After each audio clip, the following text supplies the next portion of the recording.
오늘 우리에게 주시는 하나님의 말씀 봉독해 올립니다. 마가복음 2장 1절에서 12절까지에 있는 말씀입니다.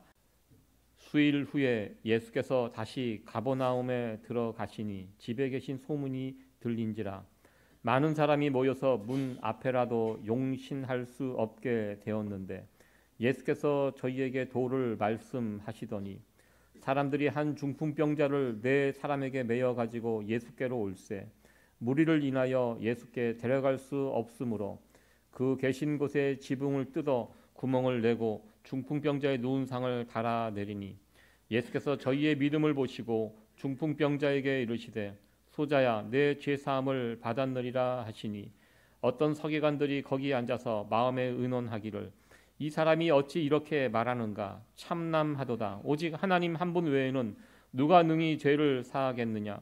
저희가 속으로 이렇게 의논하는 줄을 예수께서 곧 중심에 아시고 이르시되 어찌하여 이것을 마음에 의논하느냐. 중풍병자에게 내 죄사함을 받았느니라 하는 말과 일어나 내 상을 가지고 걸어가라 하는 말이 어느 것이 쉽겠느냐. 그러나 인자가 땅에서 죄를 사하는 권세가 있는 줄을 너희로 알게 하려 하노라 하시고 중풍병자에게 말씀하시되 내가 내게 이르노니 일어나 내 상을 가지고 집으로 가라 하시니 그가 일어나 곧 상을 가지고 모든 사람 앞에서 나가거늘 저희가 다 놀라 영광을 하나님께 돌리며 가로되 우리가 이런 일을 도무지 보지 못하였다 하더라. 아멘. 그냥 새해 복 많이 받으세요. 사진을 하나 준비해봤는데 축구 선수 2명이 부딪혀갖고 쓰러졌는데 마치 절하는 모습으로 저렇게 나와갖고 참 웃자고 한번 이렇게 절을 하려고 한 건 아닌데 저런 포즈로 이렇게 엎드려져 있는 모습이 절을 하는 모습이라고 해서 저것이 짤로 많이 돌아다녀서 여러분에게 소개를 해 보았습니다. 이 설과 같은 명절에 고향에 가서 식구들끼리 모여서 친척들 모여서 지낼 때 함부로 물어보지 말아야 할 질문들이 있다고 합니다. 요즘 특히 이제 세대 간의 어떤 차이 그런 것이 많기 때문에 이 친척 어르신들이 자녀들에게 괜히 이상한 거 물어봤다가 분위기 이상해지는 너 언제 취직하니? 뭐 이런 이야기. 너 언제 결혼할래? 뭐 이런 이야기 했다가는 저분하고는 가까이 하면 안 되겠구나. 이렇게 자녀들로부터 이렇게 거리감이 생기는 질문들 그런 거 괜히 물어봐 갖고 명절 분위기 망치지 말라고 이렇게 다루는 기사를 본 적이 있습니다. 사실 우리의 자녀들 만나서 그런 거 물어볼 수 있죠. 근데 그런 거 물어보지도 못하면 그냥 앉아서 먹기만 하고 그것도 또 이상한 것 같아요. 그래서 질문을 하는 분들이나 대답하는 분들이나 다 지혜롭게 그런 이야기들을 잘 풀어나갔으면 좋겠는데요. 최근에 명절에 가족들끼리 모여서 절대로 다루지 말아야 할 주제 가운데 하나가 더 추가가 되는데요. 그것은 또 정치 문제입니다. 너 누구 편이니? 이거 물어봤다가는 또 같은 편이면 상관없는데요. 편이 다르면은 또 이거 정말 심각해진다고. 그러고 보니까 그런 것 같아요. 교회에서도 정치 얘기하면 안 되더라고요. 예전에 우리 어르신들 모여서 하는 그런 시니어 센터 모임을 진행하다가 점심시간에 갑자기 저쪽에서 막 큰 소리가 나고 막 상을 엎는 소리가 나서 가서 보니까 이 두 분이 정치적인 견해가 서로 달랐던 거예요. 교회에서 막 그런 거 보고 제발 교회에서는 그런 얘기 하지 마시라고 저희들이 막 광고하고 사정했던 그런 때가 있었습니다. 요즘은 무슨 일만 벌어져도 이쪽 저쪽 그냥 확실히 나눠지는 것을 보게 됩니다. 이게 한국만의 문제는 아닌 것 같고요. 미국이 양당 체제인데요. 미국도 민주당, 공화당 이 골이 점점 더 첨예하게 갈라져 갖고 매사에 그냥 서로 갈라져서 싸우고 있는 이런 모습을 보게 됩니다. 어떻게 보면 우리가 살고 있는 자유민주주의 국가는 어떻게 보면 그렇게 나눠져 있는 것들이 당연한 모습일 수 있습니다. 공산주의 국가에서는 그런 모습이었죠. 이쪽이면 이쪽이고 저쪽이면 저쪽입니다. 공산당의 견해가 인민들의 견해와 같습니다. 그것이 다르면 그 나라에서는 살 수가 없습니다. 이렇게 견해가 첨예하게 나눠진다는 것은 어떻게 보면 민주주의의 한 단면이기도 하고요. 또 민주주의의 장점이기도 합니다. 제가 오늘 말씀드리고 싶은 이야기는 예수님 당시에도 예수님을 바라보는 그런 다른 시각들이 있었다는 것입니다. 한쪽의 시각은 믿음의 눈으로 예수님을 바라보는 시각이 있었고요. 또 한편으로는 예수님을 불신의 눈으로, 못마땅한 눈으로 바라봤던 그 시선들이 있었다는 것입니다. 오늘은 2장에 있는 말씀을 살펴보는데요. 마가복음 1장 40절부터 3장 6절까지 5가지의 이야기가 진행이 됩니다. 문둥병자를 고치신 이야기, 중풍병자를 고치신 이야기, 세리마태를 부르신 이야기, 안식일 논쟁, 한편 손 마른 사람의 이야기가 3장 6절까지 5가지의 이야기가 연속적으로 나옵니다. 이 모든 일들이 지나가면서 어떤 현상이 나타나냐면 예수님을 향한 태도가 나눠지게 됩니다. 예수님을 나의 구주, 나의 하나님으로 받아들이는 믿음의 그룹들이 생겨나고요. 또 한편 그럼에도 불구하고 똑같은 사건을 경험했음에도 불구하고 예수님을 배척하는 무리들이 생겨나게 됩니다. 당신은 어느 편에 속한 사람입니까? 마치 이것을 우리에게 질문하듯이 마가복음 3장 6절까지 이 5가지 사건이 이어서 나면서 이쪽과 저쪽이 구분이 되는 이런 모습들을 우리에게 보여주고 있습니다. 오늘 본문의 내용은 이 5가지 이야기 가운데 두 번째 이야기, 중풍병자를 고치신 예수님에 관한 그 이야기를 함께 살펴보기를 원합니다. 먼저 이 5가지 이야기 가운데 두 번째, 중풍병자를 고치신 예수님의 모습 가운데 먼저 우리가 주목해야 될 부분은 그 중풍병자를 데리고 온 친구들입니다. 중풍병자의 친구들. 여기에서는 중풍병자에게는 초점이 그렇게 맞춰지지 않고요. 그 중풍병자를 예수님께 데려 나온 친구들에게 초점이 맞춰 있는 것을 보게 됩니다. 어떻게 보면 굉장히 좀 답답한 친구들 같습니다. 그 최소 4명입니다. 그리고 누워있는 중풍병자까지 합치면 5명인데요.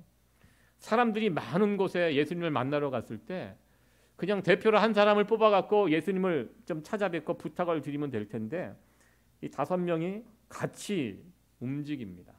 사람들이 꽉 차 있는 곳에 이 5명이 같이 움직이는 거, 이거 참 쉽지 않습니다. 예수님께 가까이 갈 수가 없었습니다.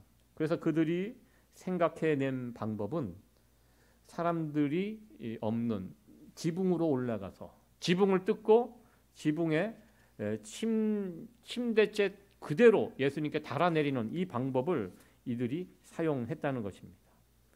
참 이들이 생각해낸 방법 자체 그렇게 효율적인 방법은 아닙니다. 참 무식한 무대뽀의 방법입니다. 여러분들도 한번 생각해 보시기 바랍니다. 예수님께서 지금 이것보다 더 큰 공간에 이렇게 사람들이 이렇게 가득 모여 있습니다.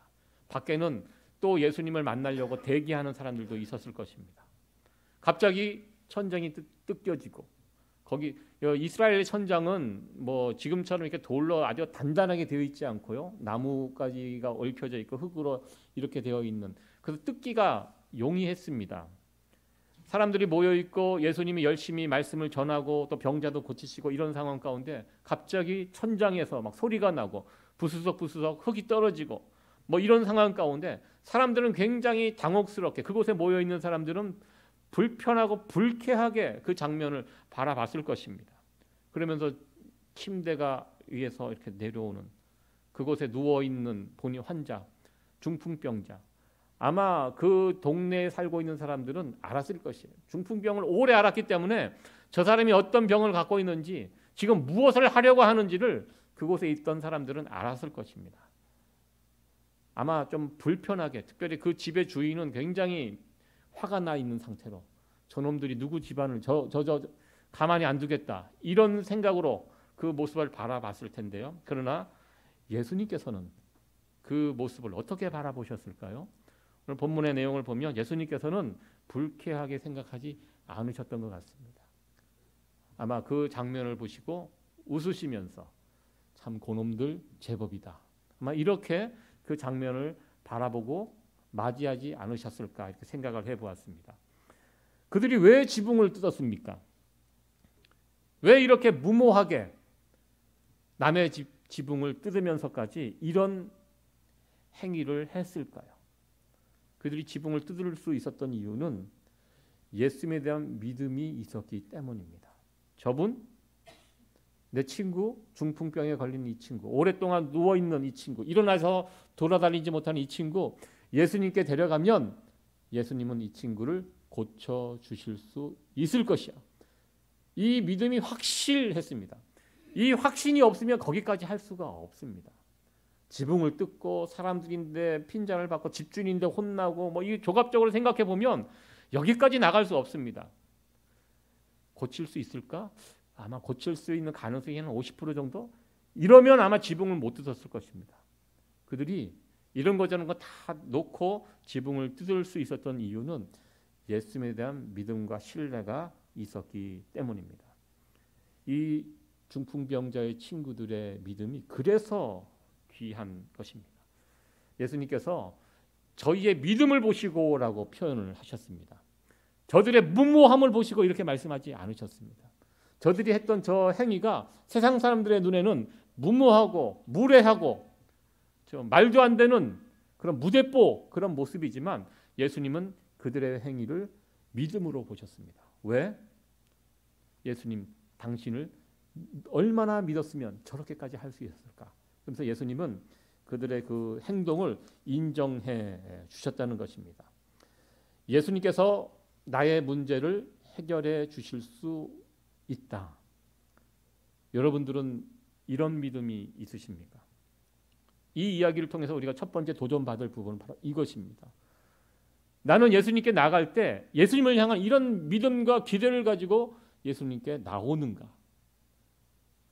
가장 중요한 거 무엇입니까? 여러분들 이 자리에 매주 한 번씩 주일 예배 참여하십니다. 이 자리에 나오실 때 중요한 것은요, 예수님을 향한 기대와 믿음을 가지고 이 자리에 나오는 것입니다. 어떤 분들은 예수님에 대한 기대와 믿음이 별로 없어요. 그냥 되면 좋고 안 되면 할 수 없고 해보니까 안 되고 이렇게 신앙생활을 하는 분들이 있다는 것입니다. 그런 분들에게는 오늘 말씀이 참 귀한 도전이 되는 말씀이라고 생각합니다. 가다가 장애물을 만나면 어떻게 합니까? 포기합니까? 아닙니다. 돌아가면 됩니다. 돌아가다가 벽이 나오면 어떻게 합니까? 그 벽, 막혀있는 벽 어떻게 합니까? 뚫어봐야죠. 벽을 뚫었는데 또 뭔가 막혀있으면, 사방이 막혀있으면 이제는 이제 올라가야죠. 지붕이라도 한번 뚫어보고요. 지붕 뚫는 것이 너무 단단해서 어려우면 이제 밑으로 땅이라도 한번 파서 뚝심 있게 주님을 향하여 그 기대와 믿음을 가지고 밀고 나가는, 그래서 결국 우리의 문제를 해결받을 수 있는 여기까지 나갈 수 있어야 되는데요. 우린 중간에 쉽게 포기를 많이 한다는 것입니다. 아마 여러분들 자녀를 키우면서 그런 안타까움이 있었는지 모르겠지만요. 저도 그랬습니다. 저도 큰아이, 둘째 아이 키우면서 제가 언젠가 말씀을 드렸죠. 테니스 칠 때 한 포인트를 따기 위해서 죽어라고 뛰어라. 이 한 점이 중요하다. 너무 강한 상대를 만났을 제가 보니까 너무 강한 상대를 만나는 건 쉽게 포기하더라고요. 한 달에 뭐 만불짜리 레슨 받은 그 친구랑 붙으면 어떻게 이기겠습니까? 그러니까 너무 강한 친구를 만나면 그냥 대충 치고 그냥 빨리 집에 갈 생각을 하고 그냥 그렇게 테니스를 하더라고. 시합에 나가면. 제가 끝나고 라이드를 하면서 야, 테니스 그렇게 치는 거 아니다.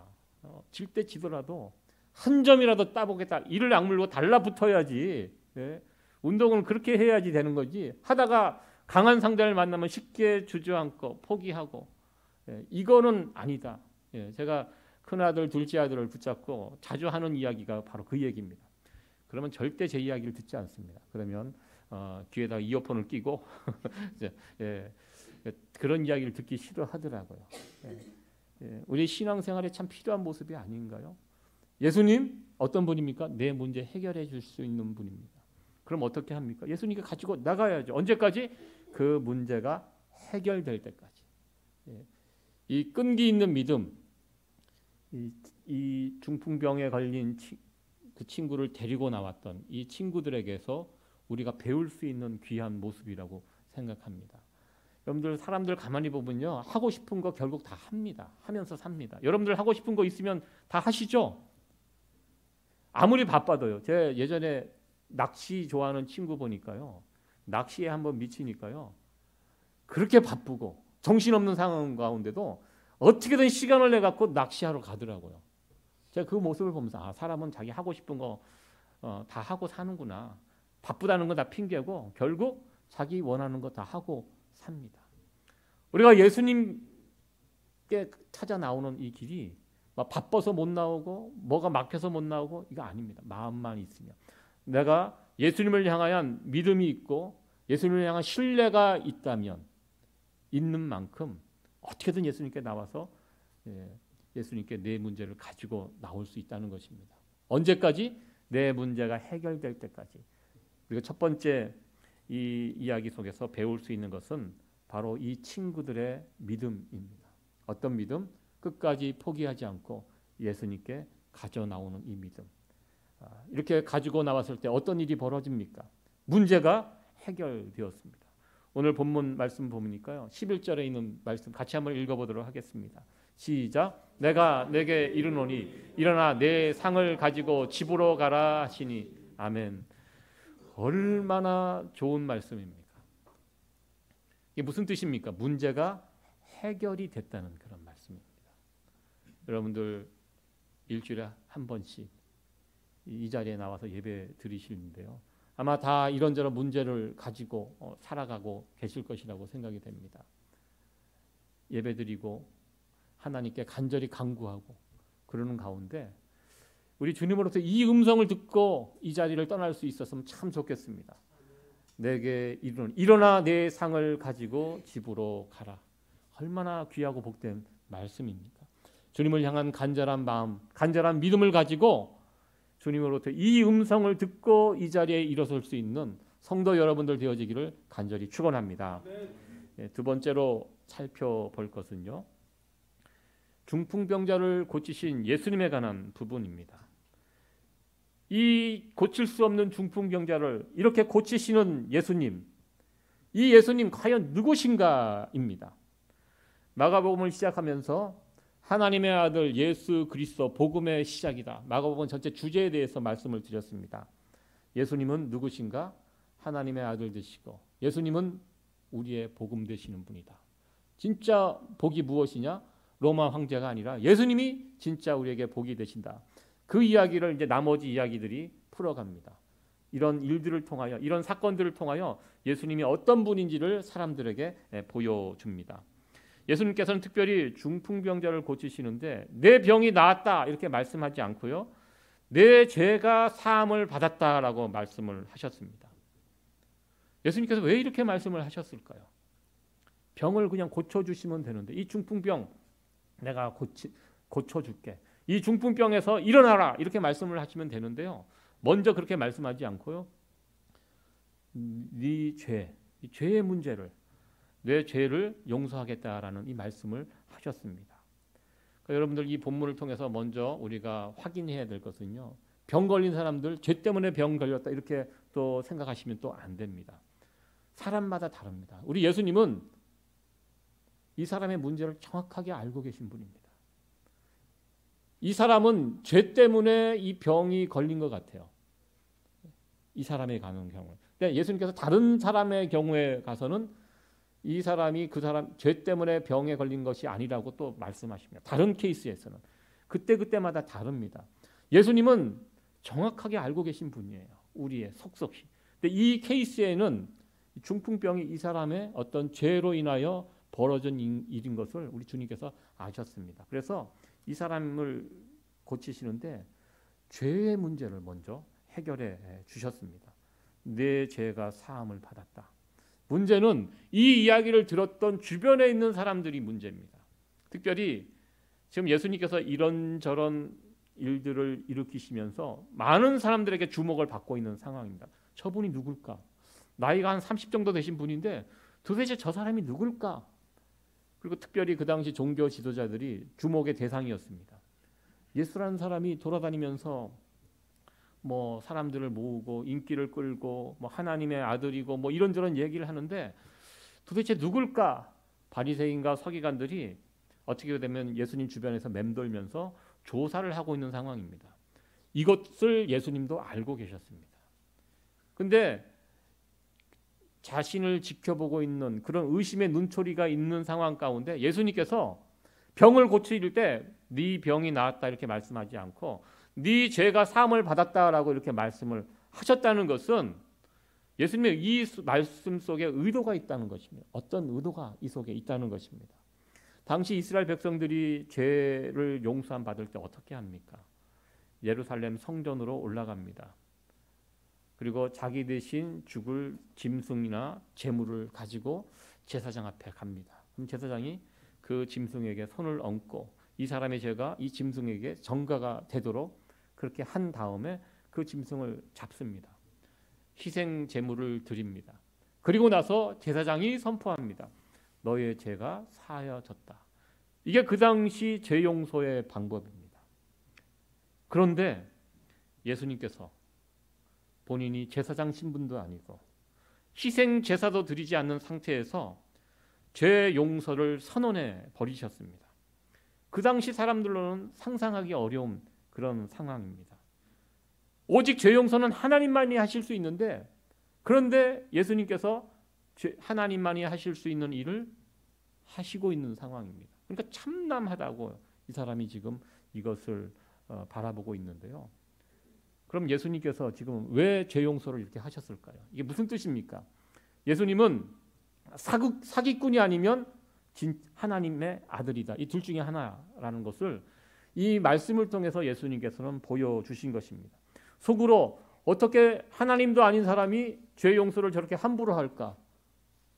너 딱 걸렸어. 나 이거 신고할 거야. 여기 서기관이 이 장면을 바라보고 있던 서기관이 있는 것을 보고 그 중심에 어떤 생각을 하고 있는지를 보시고 예수님께서는 바로 이어서 말씀을 하십니다. 너희들 들어봐라. 죄 용서함을 받았다고 하는 말과 중풍병자를 고쳐주는 거 어느 것이 더 쉬운 일인가? 이 두 가지 일이 있습니다. 죄를 용서하는 일과 중풍병자를 고쳐주시는 일, 이 두 일 중에 어떤 일이 더 쉬운 일일까요? 이게 생각보다 어려운 질문입니다. 쉽게 생각해서요. 내가 너의 죄를 용서해 줄게. 이렇게 말하는 거. 그리고 중풍병을 고치는 거. 이 둘 중에 어떤 일이 더 어려운 일입니까? 중풍병을 고치는 일이 훨씬 어려운 일입니다. 죄를 용서하는 거. 이거 내가 너 용서해 줄게. 말을 하면 이것이 진짜인지 용서됐는지 안 됐는지 이거 어떻게 확인돼요? 확인하기가 불가능합니다. 그러나 중풍병을 고치는 일은 확인할 수 있습니다. 일어나야 되죠. 다 알잖아요. 동네 사람들이 이 사람이 중풍병으로 몇 년 동안 고생했는지 온 동네 사람들이 다 압니다. 그런데 그 사람이 그 자리에서 일어나서 뛰어다니면 이 고쳐진 거잖아요. 이게 훨씬 더 어려운 일입니다.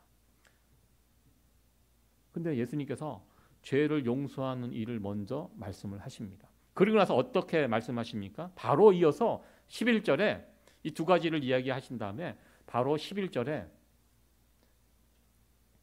예수님께서 내게 이르노니 일어나 내 상을 가지고 집으로 가라 이 말씀을 하셨습니다. 정말 이 사람이 그 예수님의 말씀을 듣고 일어나서 자기 침상을 들고 나가는 이 장면을 사람들이 보게 됩니다. 이게 무엇을 의미합니까?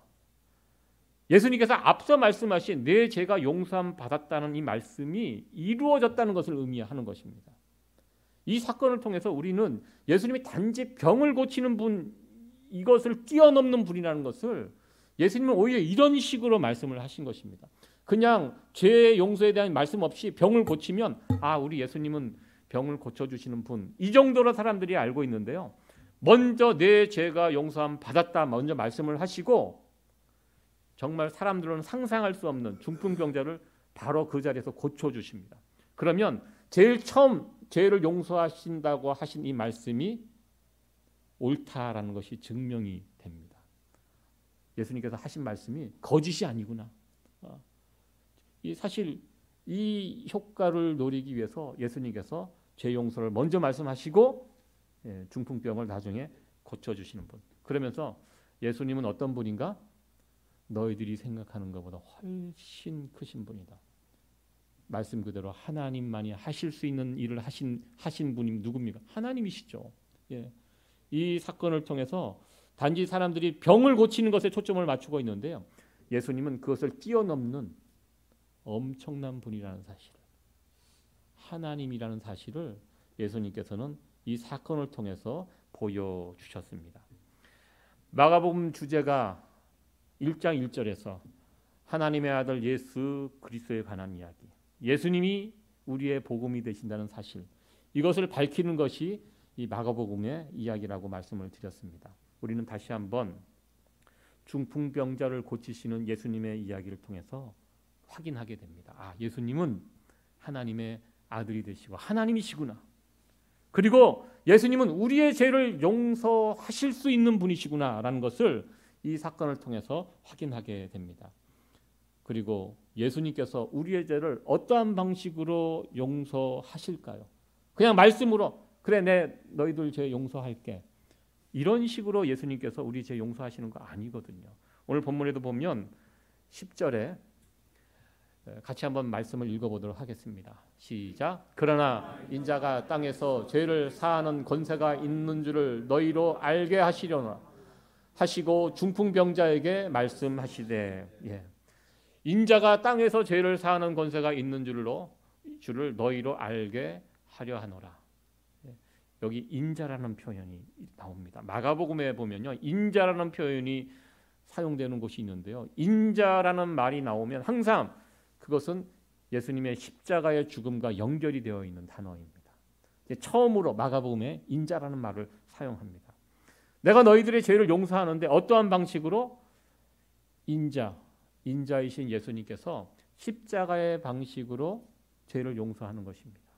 희생 제물이 되어지고 죄인 대신 죽으시고 십자가에 달려 죽으시고 부활하시는 이 방식으로 우리의 죄를 용서하신다.